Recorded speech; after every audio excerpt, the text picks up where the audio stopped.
હાલમાં જ 2 દિવસ પહેલા નેત્રંગ 4 રસ્તા ઉપરથી પોલીસ દ્વારા ગોગો સ્મોકિંગ પેપરની એક પાનના ગલ્લા ઉપરથી રેડ કરીને પકડવામાં આવેલા। ત્યારે હું આ મીડિયાના માધ્યમથી કહેવા માંગુ છું કે ખાલી ગોગો સ્મોકિંગ પેપર પકડવાથી કંઈ નહીં થાય। આજે આ નેત્રંગ ટ્રાઇબલ વિસ્તાર છે, 100% આદિવાસી વિસ્તાર છે। અહીંયા કોલેજો અને સ્કૂલો પણ આવેલી છે।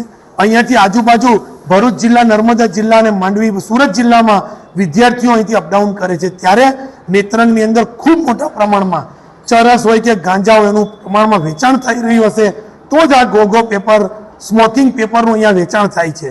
એ ગોગો સ્મોકિંગ પેપર પકડવાથી આનું નિરાકરણ નહીં આવે।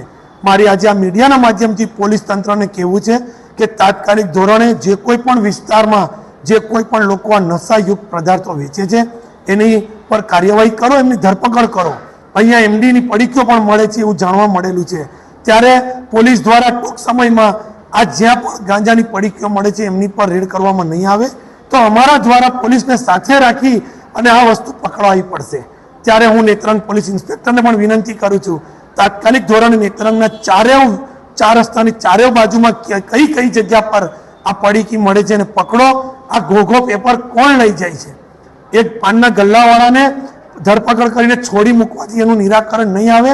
એ ગલ્લાવાળાને પણ પકડી અને એને પૂછો કે આ પેપર કોણ લઈ જાય છે।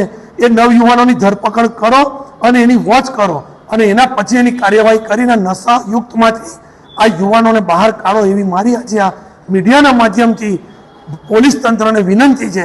તાત્કાલિક ધોરણે આ તમામ નશાયુક્ત પદાર્થમાંથી લોકોને બચાવો।